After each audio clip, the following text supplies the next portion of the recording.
You want to hear a station for porn detected, porno ringtone, hot chick, amateur girl, quality, sexy.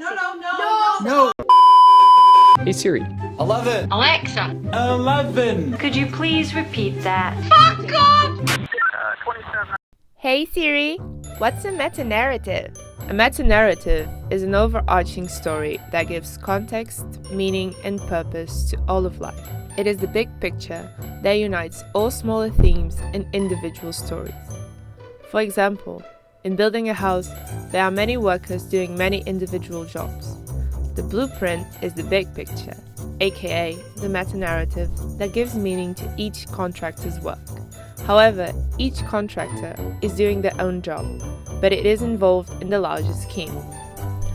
Artificial intelligence, or AI, is a technology that was designed to aid our everyday lives and enables a computer to think or act in a way that is more human-like.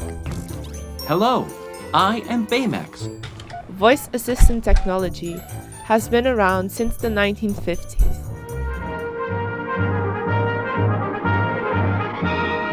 Last year, an experimental machine that recognizes the human voice was introduced to the press. Evidence of IBM's continued exploration into the technologies of tomorrow. But took a big leap forward in 2011 when Apple introduced Siri into its smartphones. Here's the forecast for today.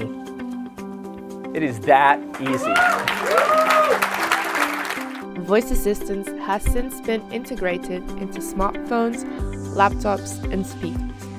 Voice biometrics is the preferred way to authenticate a customer's identity by leading companies and customers all around the world.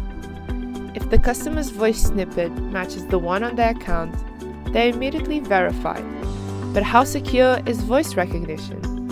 Lloyds Bank, Halifax, and Vodafone focus on characteristics of an individual's voice and how the words are said. The only real purpose of each of the cells in our bodies.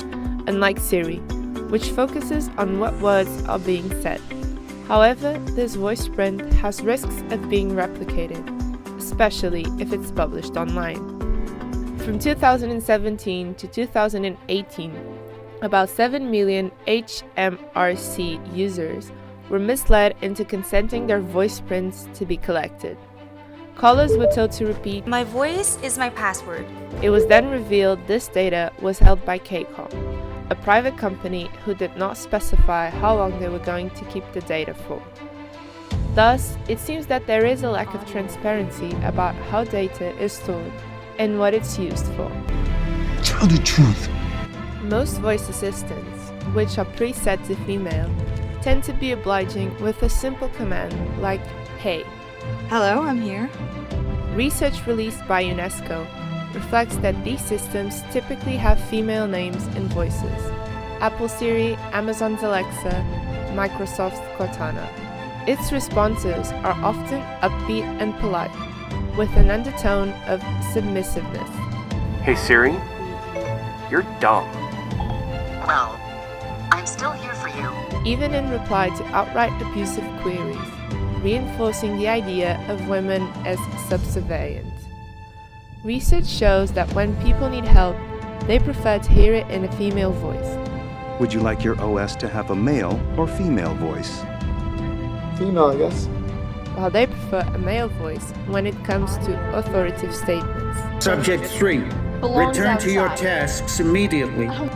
These factors maximize the user's desire to keep engaging with the device and may improve the company's bottom lines. The question is this ethical? Voice assistants are part of a bigger gender bias problem. Research from Harvard University claims that the more our tech teaches us to associate women with assistants, the more we'll come to view actual women that way. Digital devices we own with sound assistants are virtually always on. So, how much of our daily conversations are actually being listened to?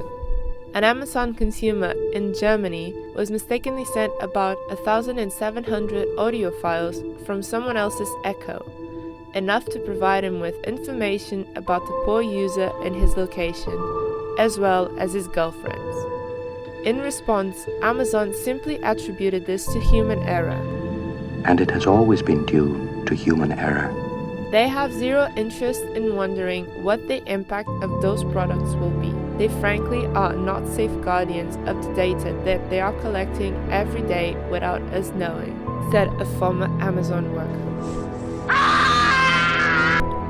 In response to this controversy, tech companies said that this analysis of audio clips allows them to improve voice assistance, and customers can opt out of this review process. The opt-out option is basically worthless. Study shows that most people leave defaults the way they are.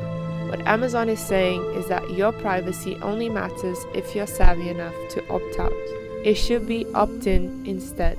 We need to think more critically about the meta-narratives and underlying issues of technologies we are desensitized to, overlook on a daily basis.